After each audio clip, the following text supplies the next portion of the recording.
Hey everybody, this is So Many Sequels. I'm Josh. I'm Andrew. I'm Garrett. And I'm David. Welcome to the show. We are not starting a new series this week because we thought we'd do a new movie instead. You know, we want to try to focus on new movies when we can. It's kind of a new idea we've got, and why not? So this is not part of a series, at least not yet, and I wouldn't expect it to be. But today on the show, we're going to talk about the new Netflix original movie, The Devil All the Time. I'll start by saying this movie just came out September 16th. So suffice it to say, there will be spoilers for this movie in this podcast. There will probably be spoilers. If you haven't seen it yet and you want to, it's still pretty fresh. So just be warned that we're going to spoil it. So you might want to watch it first. Okay, this movie is based on a novel of the same name written by Donald Ray Pollock. The movie was directed by Antonio Campos, who I don't really know a lot of his films. He did I just blanked. I had it pulled up. Oh yeah, he did a movie called Christine in 2016 that he is apparently known for. He also did an episode of Marvel's The Punisher on Netflix, and a film called After School back in 2008 that got some buzz at some film festivals. So not a particularly huge mainstream director. The movie though has quite a stacked cast of A-listers and the like. We've got Tom Holland, Bill Skarsgård, Sebastian Stan, Robert Pattinson, a whole bunch of people in this movie. Harry Melling, who I can't wait to talk about because the moment I figured out that was Dudley Dursley changed my whole outlook of the film. I figured it out quite quickly, but not on my own. I just went, this guy looks familiar. Like there's something about his face. Yeah, so we'll get to it. Mia, how do you say her name? Wachowski was I don't know how to say it. Yeah, I don't know. But explaining the premise of the movie in a short blurb is difficult to do. It kind of expands, really decades. But we kind of follow the life of a young man named Arvin, who we first see as a child, and then he grows up as Tom Holland, and kind of the screwed up world around him in this part of the country. So, what did everyone think of The Devil All the Time? First impressions, go. Who wants to go first? No one's nipping at the heels. Andrew! Anybody who you really go likes first. Okay, I will go first. I hated this movie. You hated it? Did not hated like it. Andrew, what was what stood out to you as so dislikable?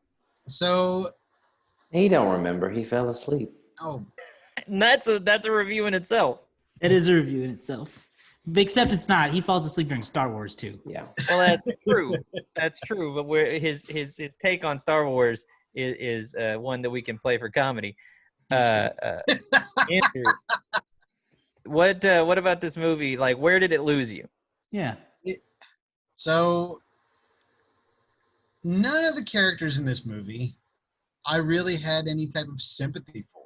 You know, everybody here is like, everybody here is like sort of in this world of like everything is bad, and Arvin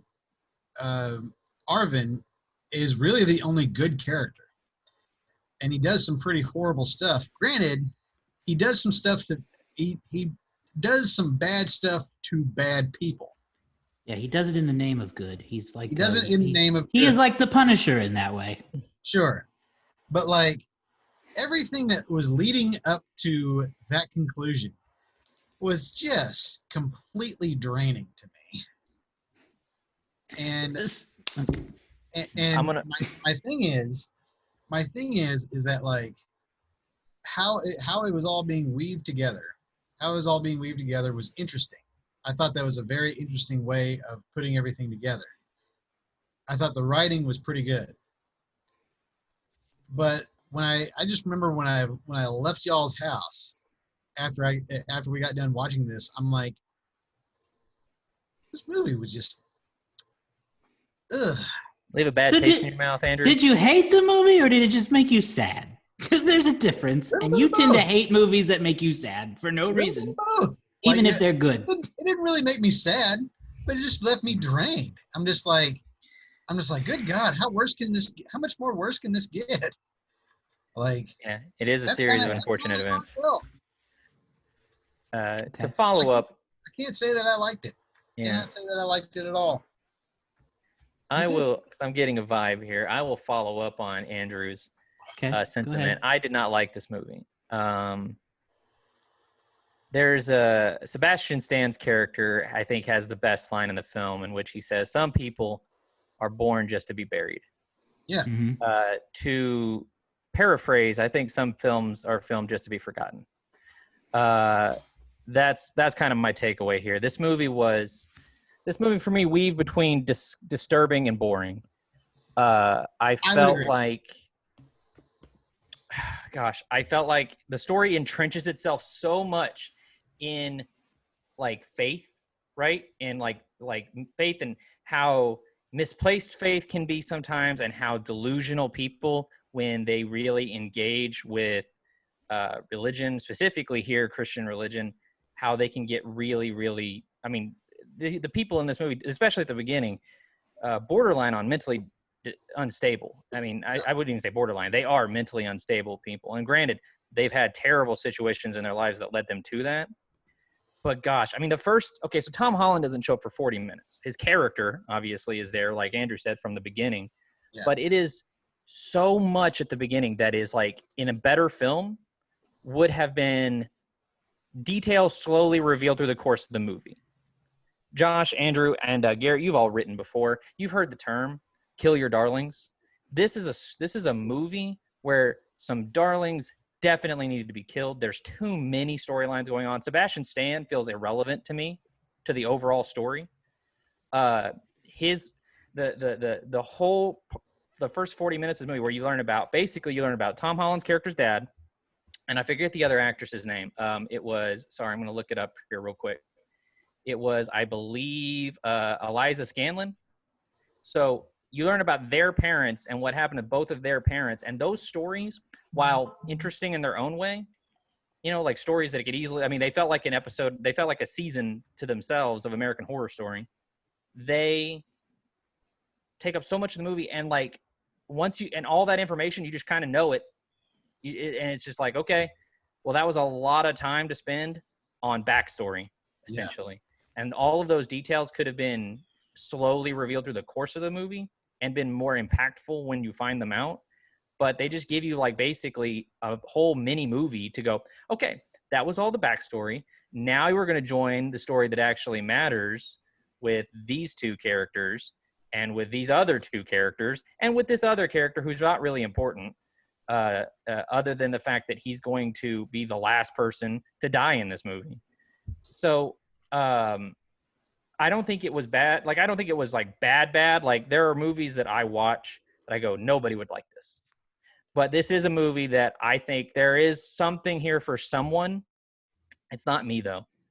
I just feel like if you're going to spend so much time around the idea of faith and the idea of redemption, needs to come into it somewhere.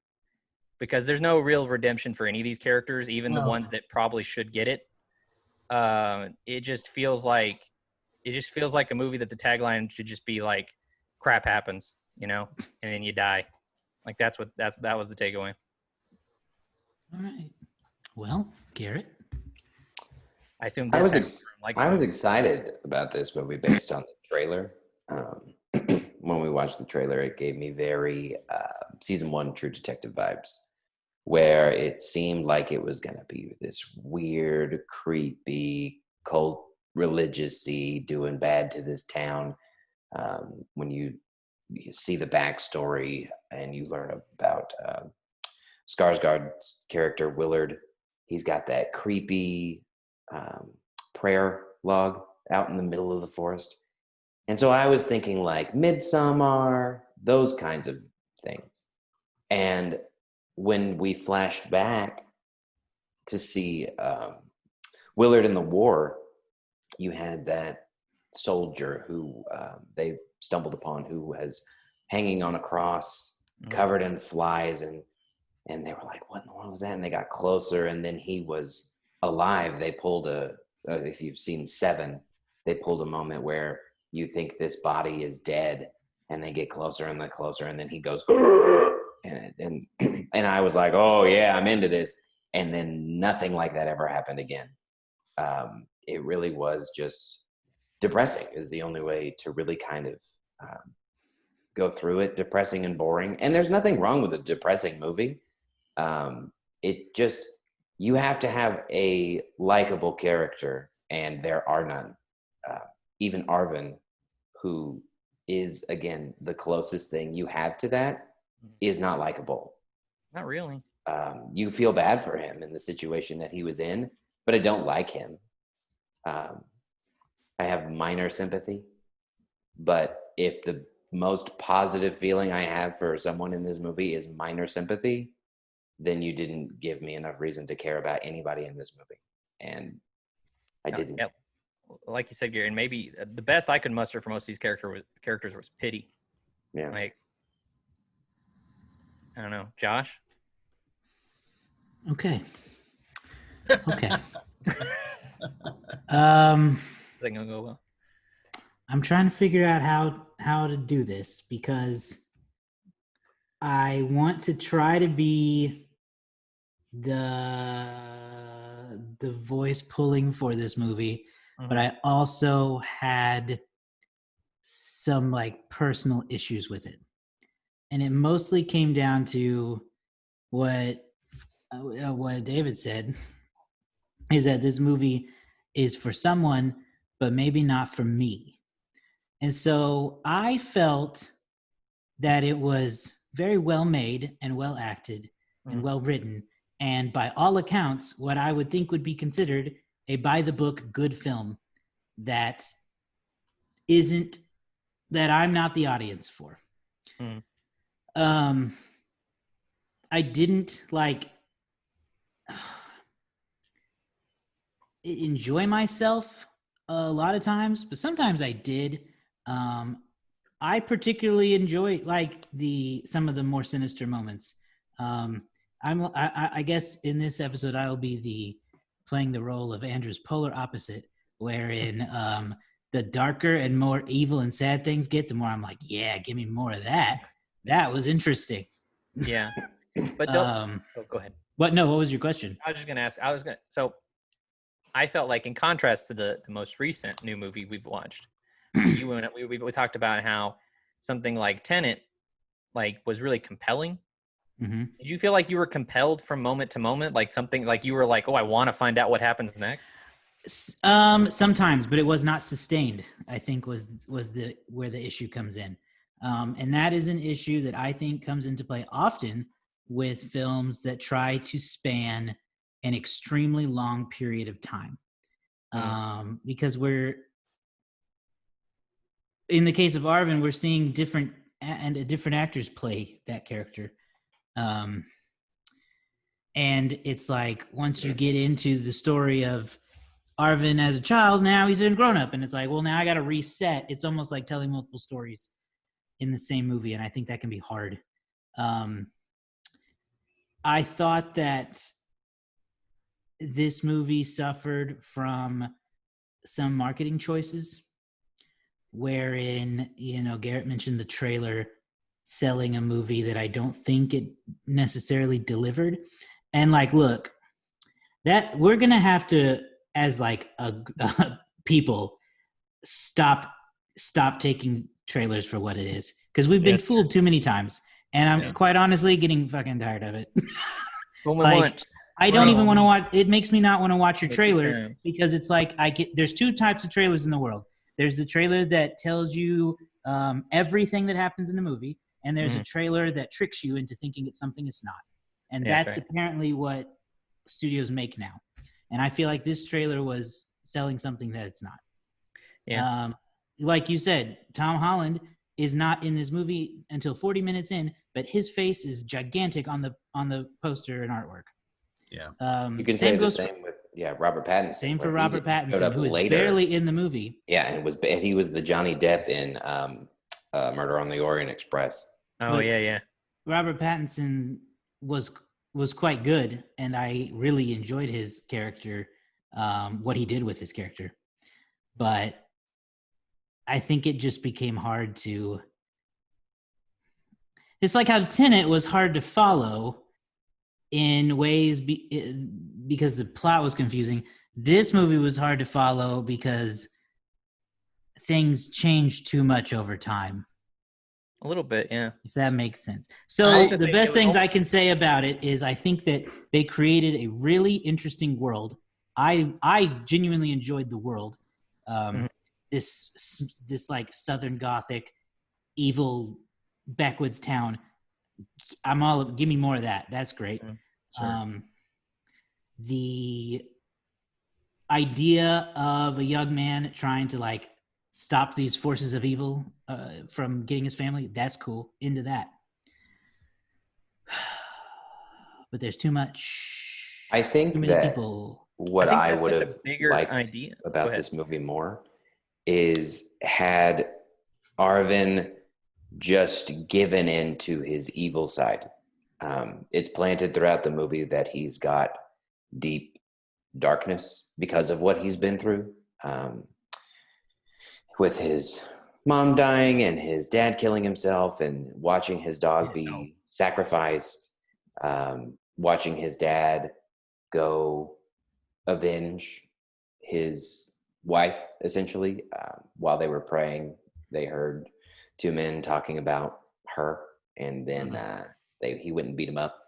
And so throughout this movie, you see echoes of that darkness and those traits through Arvin. And I think that as more and more continued to happen, I wish they would have just let him become an angry, like lividly angry, like the Punisher, where instead he didn't get that extreme. He still had that remorse and that regret, which is where that sympathy comes in. But I wanted him to turn bad, but I would have liked him because he was getting rid of worse people. So lean into that anger, become angry and keep it. Don't run away in fear. Like, I don't exactly know how they would have changed it, but him going back and forth and trying to remain this sad, broody person, it didn't connect. But if he would have just leaned into that anger and just been, I'm tired of this, I'm going to get rid of all of this, I think I would have liked it more. But they just continually tried to throw his, poor pitiful background to you, whereas they could have used that as fuel for the reason why he's so angry instead. I don't want to feel pity for him. I want to feel his anger. I think that's because when he was beating up those people like his dad did, I liked that. Yeah. Those people deserved it. They were bad people. They were doing bad things to his sister. Yeah. And he was the avenger. And that's what I think I would have liked more. And they just didn't take it far enough for me. I think that could have changed the outcome of it a little bit. But just trying to make me feel bad for him when he was doing bad things, not going to work. But if he understands what he's doing and leans into it, I think I would have liked it more. Andrew, anything Andrew else? would have liked it less if he did that. No, we can't have him do more bad. Well, like when it comes to something like this, there's two things that are rolling through there's two things that I'm thinking about. Oh God, stop! And why'd you make me do this? Yes. I have a shortbread in the oven. No, like this probably could have worked as a mini series. Yeah, I think it could have worked as a mini series because if they would have maybe just delved into their histories just a little bit more as to why. I mean, then again, What do you mean? The first hour was that. but my thing is that like maybe build it up a little bit to where, you know, these stories that they're trying to tell are interweaving just a little bit better instead of the 2.5 hour time frame that we have. Yeah. Maybe we could have got something a little bit different, but also the notion of Arvin being an anti-hero. The more I think about it, the more respect I have for Arvin. But all in all, I think the writing of this film is its strong point, and it's the writing of the film is better, is an honest effort. It is. It's an honest effort. It's an honest effort to try to weave everything together towards the end. It's like watching. It's like an Elmore Leonard novel. Is how I come up with it, because like Elmore Leonard does this thing where he builds up the main characters within the first few chapters of the book, of any book that he's ever written, and it's also kind of like a film of Anthony Minghella, where there's these weaving stories. There's these weaving stories that are coming together that'll eventually end up at the same. It'll end up on the same timeline, and I think that's interesting. Here, however, most of these characters are unsympathetic. You can't get behind them, and that's my problem. Is that like, does it can't really draw me into these it can't really draw me into anything here. When they're all of them are just doing bad stuff. But I will say this. And yet you love Deadpool. Say what? And yet you love Deadpool. Deadpool is different. Who absolutely never does a good thing in his life. But Deadpool's just saying the logic isn't there. A humorous character. But but Deadpool is also an anti-hero that is likable. That is highly likable. He has charisma. He has charisma. Arvin is an unfortunate victim of all these bad circumstances, and it's like he's killing people. It's like he's killing people. He's killing people. Really, he killed one person of whom he had motive to kill, and then the other two were mainly in the other three were mainly in self-defense. Yeah. And he just happened to get rid of people who were bad.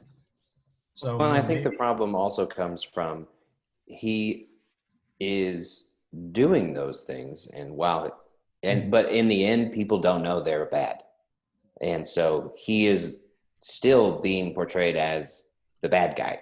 So the person I'm rooting for does not have a happy ending, I guess. Not really. This is a movie where everything is so sad and depressing and downtrodden that thinking of it in a way of the husband and wife who were serial murderers are portrayed as victims. The police officer's portrayed as a victim. The pastor's portrayed as a victim. And that Arvin is this crazy individual who is just out on a murder spree. Yeah. It doesn't give me anything to root for because everything is just awful. He did the right thing, but is portrayed as the bad guy. And unfortunately, that's the reality. And some movies are good at doing that. There are a lot of good movies. I can't name any right off my head, but there are a lot of good movies that exist in this world where nothing good happens and everything is bad. Yeah. And this is one of those movies, but for some reason, it just does not have that same redeeming quality that those other movies have. And I'll tell you this. I cannot figure out why. I'll tell you this. This is why I think it is. I'll try to answer that question for you. It's because none of those characters that he ends up doing away with, you feel like you actually felt excited when he confronted them. Like, if the point of the movie is this epic encounter between this traveling murder couple and this kid, who's been on this path ever since his dad crucified his dog, I didn't feel anything, because as soon as his car started to break down, I went, okay, here we go. This is where they're going to meet. and here it goes, and there it is. Like, it was not, I wasn't like tense or excited about this moment, even though they showed us what they were doing, but they never were actually, that couple was never evil enough for me to hate them. Like, all I could do is sit there and wonder, okay, when are these people going to come into play into the actual story? Like, they were somewhat relevant at the beginning, and now they're just random couple. But it never felt like those two stories were actually on what's the word? Collision course? They were never on track to meet, and they only really happened to meet by happenstance, which happens in the real world. Coincidence is a real thing, but it didn't feel like these things were building towards this epic encounter. And when the moment came, it didn't feel epic. It just felt random. And because of that, it doesn't really feel cathartic at all when these characters die, because they're not evil enough for you to hate. And the character that could be sympathetic in this situation, the woman who's clearly lost her edge in this, she doesn't want to do it anymore. She dies too, so that's a bummer. And then Arvin, like you said, he's going to be treated like a criminal anyway. So like, there's no catharsis here. It just feels hollow when the movie ends. Andrew, you said this movie is like it might work out as a series. I think that's true. There are so many TV shows that juggle multiple storylines at the same time, and over the course of an 8-hour or a 10-hour or a 20-hour season, you can let all of that stuff breathe. But here they try to squish it all into 2 and a quarter hours, and it just feels sluggish and rushed at the same time.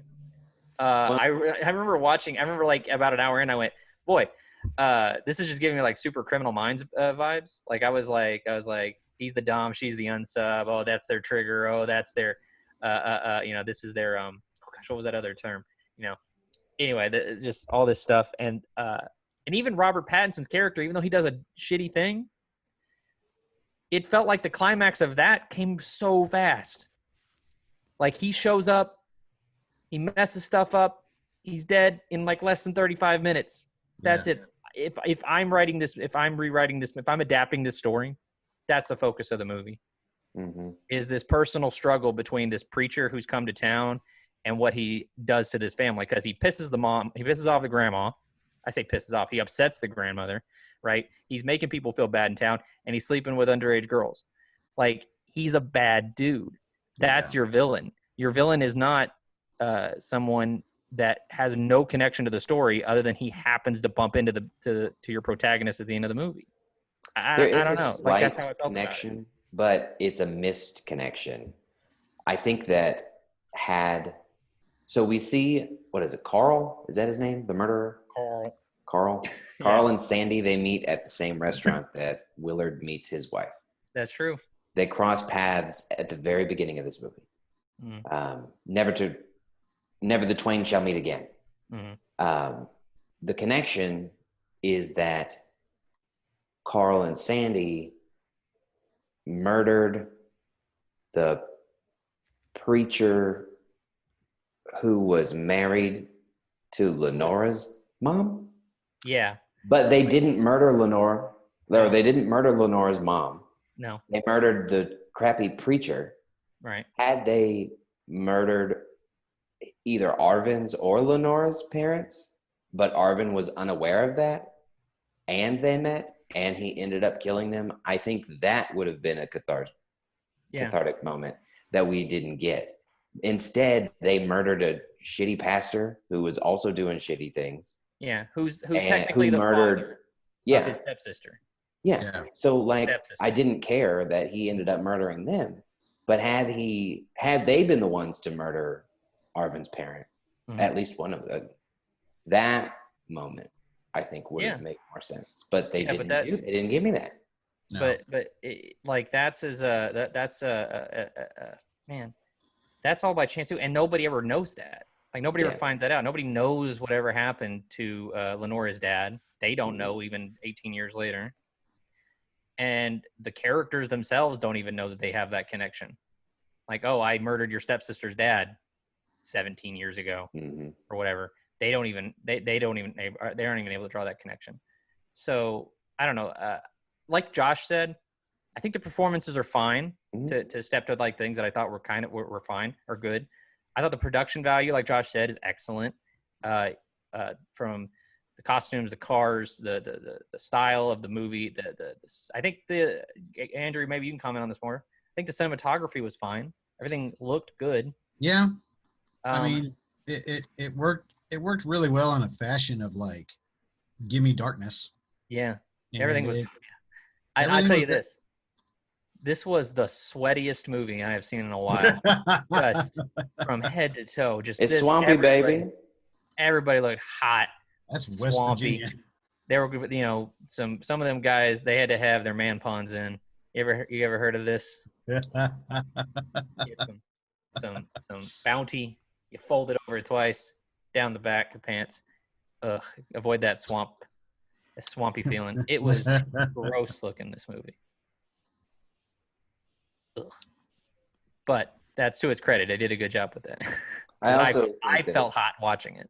yeah, I also think it's important to point out that the three, well, not at least three of them are very British.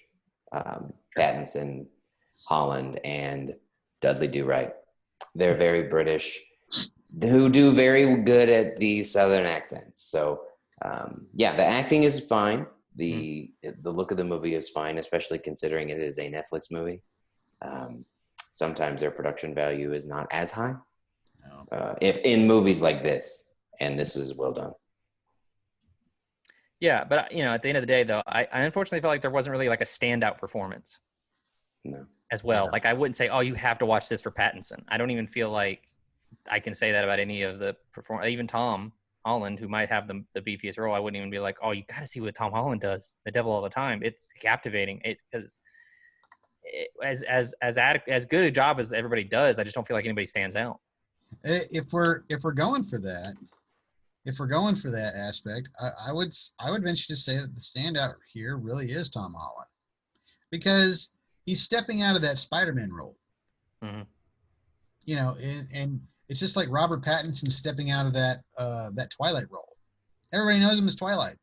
Everybody knows him as the dude in Twilight, and that's kind of how he's going to be from now on until he starts doing other stuff. Listen, I'm about to throw hands with you. Robert Pattinson's been doing Robert things. Pattinson has not been known as the Twilight guy for at least 5 years. He still is. I know, but that's what I think a lot of people will never forget that.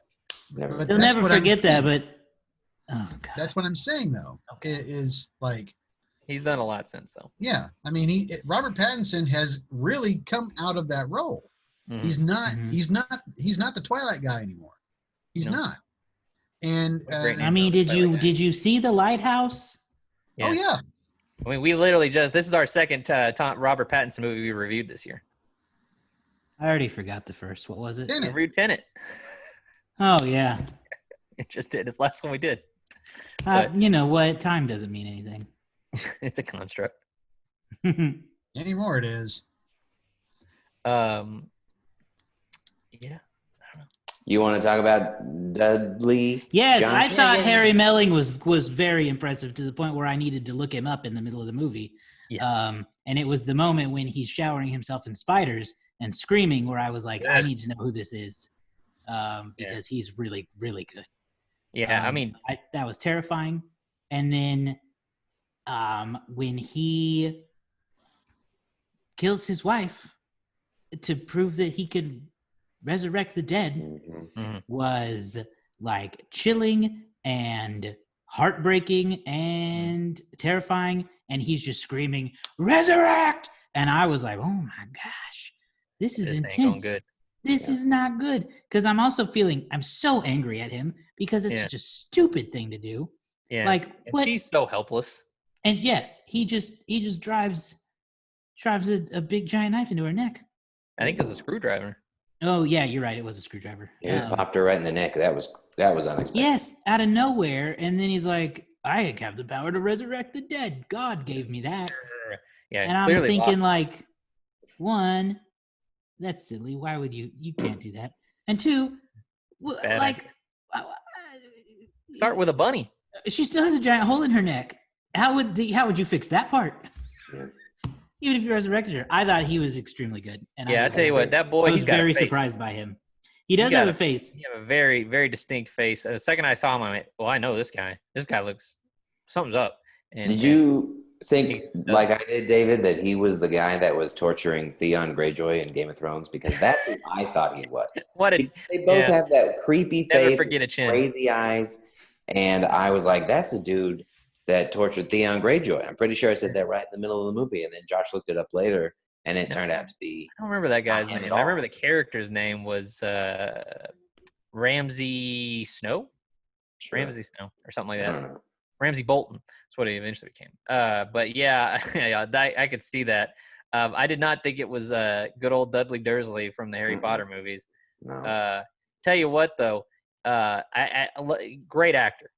Really, I thought if anybody stand out, I think Josh, you might be right. It might be this guy just because you don't expect this type of role from him, and maybe that's I haven't watched enough of his oeuvre to really know.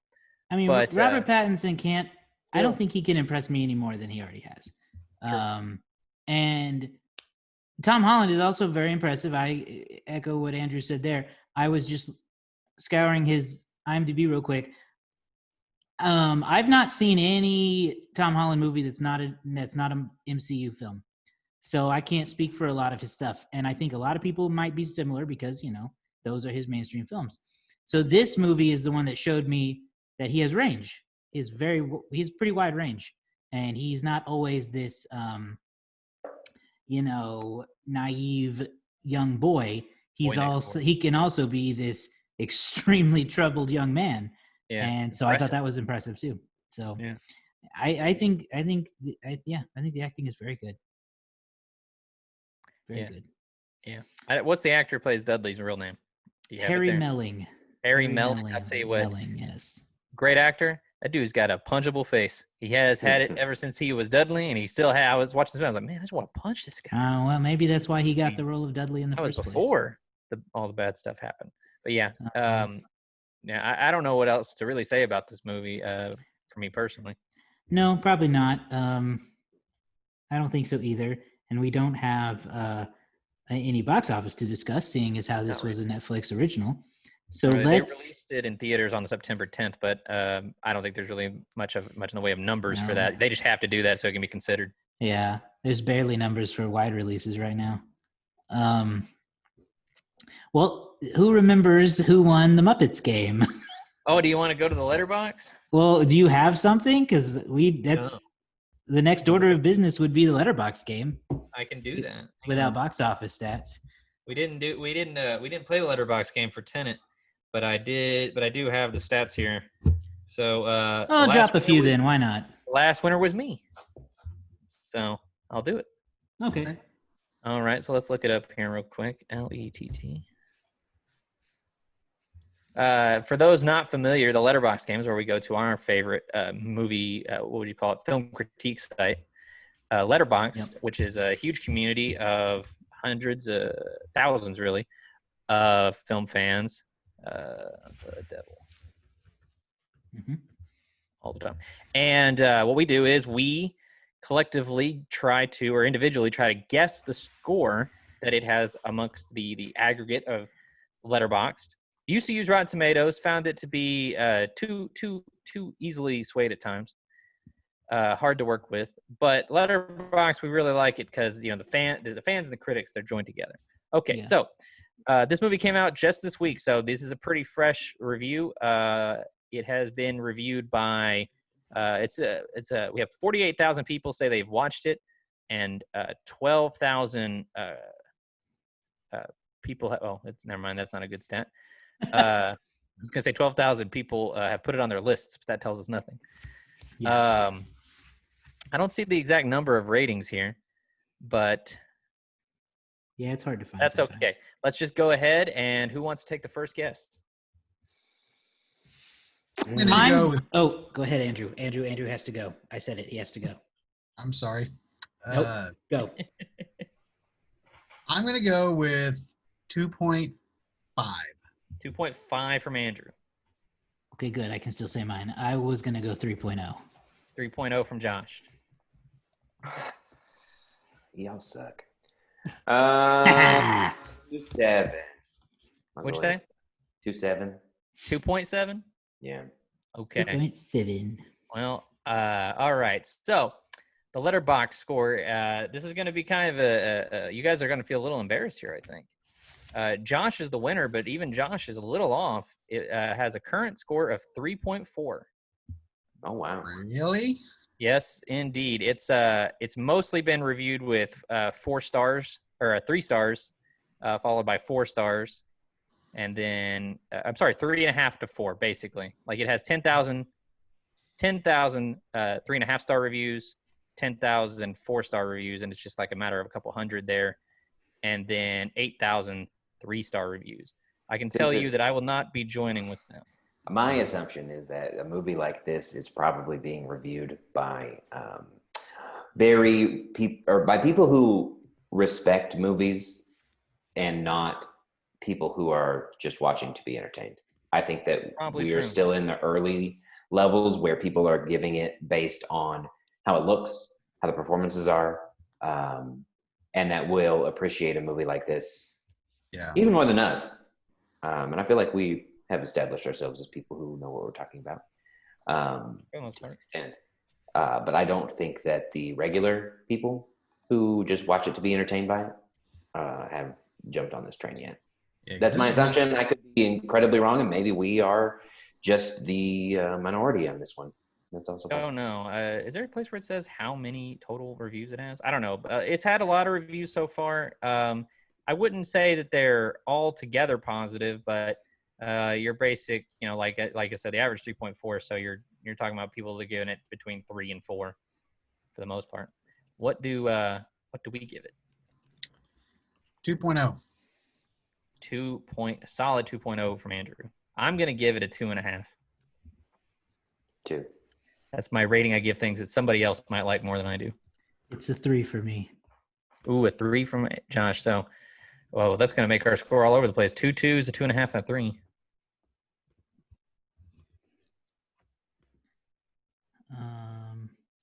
Sorry, I was looking up. Josh to win. I'm looking up how it did on other sites to see how they compare. Rotten Tomatoes is the audience score again is in the 80s. Oh yeah, Critics are 66. 83% there, and on IMDb it is a 7.2 out of 10. Wow. I'm interested to see what the disconnect is on our end, because the critics gave it like a 65 on Rotten Tomatoes, and that's pretty close to what I feel like I would give it. But the audience is really enjoying it, and that honestly surprises me. Yeah. It's highly possible. Now, this is going to be a very cynical way to look at it, but you got to also remember who's in the movie. It is a cast that definitely caters to the mainstream audience right now. People love Tom Holland. People love Robert Pattinson, Sebastian Stan. There's big fan bases for this group out there. So there's a lot of people out there who probably like it just because they really want to see these actors do more. Yeah, I would also, just another guess that I could be wrong about, but who knows. I think that our group here, we focused pretty strongly on character likability, and I don't necessarily think that's a thing for everyone. I think some people can go into a movie and not care one way or the other about who they are watching. They care about what's going on. That's my guess. It could be possible. I mean, I've watched plenty of. I just think I've seen so many things over the years where I'm like, I don't like anyone in this movie, but it seems to be extremely popular. So I guess what I think doesn't matter. Yeah, and again, for me, I mean, I think it came down to a lot. You guys liked the writing. I thought that it was too slowly paced for me. A lot of the writing. I thought that, I mean, dialogue-wise, things were fine, but I just kind of think that there was 6 stories here, and that they could have done with 3. So. So did we have 2 2.0s or 2 2.5s? We had 2 2.0s, right? 2.0. And 1 2.5, 1 3. So that should give us like a 2.3 or something. Yeah, 2.375. Wow. Okay. All right. So is that don't sound like a very good recommendation from us? It does not sound like a good recommendation from us. And so I was thinking on Reddit's movie community, they usually have discussions of new movies each week, right? And included in there is like a poll where you can rate the film. And one of the questions that I always like on there is, would you recommend this film? And the answers, the options are always yes, no, or yes, but only to fans of the genre / director, whatever. And this is one of those movies where I would pick that option. I would say, yes, I recommend this if you are into, if you're a fan of the book, perhaps, or if you like this type of Southern Gothic stuff, then yeah. But otherwise, I would say no. Yeah, that's how where I am. Someone might like this. Clearly, a lot of people do. I felt like it leaned too much on the book. We didn't mention that the author actually narrates the movie. Yeah, that's true. But I did pick up on that. I feel like it probably took too much, and this is what happens when you try to adapt the book too well. I think is that there's just too much going on. Books handle multiple storylines a lot better than movies generally. I'd like to look into the book to see how it compares, because I think I might enjoy the story if it were told as intended. Yeah. But anyway, that's this episode of the show. Thank you for watching and listening. You can find The Devil All the Time on Netflix if you went through all of this, hadn't seen it, and still want to. You were very committed if you did. Yeah, but it's on Netflix. And that's it. Like and subscribe to all our stuff on social media. We're on Facebook, Instagram, Twitter, and Letterboxd. I'm trying to do more with our Letterboxd account now. The other day, or yesterday, I think actually, as of this recording, I went through and added a bunch of our movies that I hadn't added to the account. So my goal is to try to keep up with that. And follow us on Letterboxd. Follow our individual accounts on Letterboxd. I'm sure you can figure it out. You know our names. And we'll be back next time with a new series. It's so weird with these shows because you never know if people are watching it in order or if someone's like coming to this in 5 years from now on YouTube. But if you're watching this in like sequential order, next we're starting Halloween month. So we will be doing a series of Halloween movies. Most likely one standalone movie each. Who knows? We don't even know yet as of recording what we're going to end up doing. So keep an eye out to our social media accounts for our updates there. Our sequel video where we will learn which movies we're going to cover. Okay, that's it. Bye.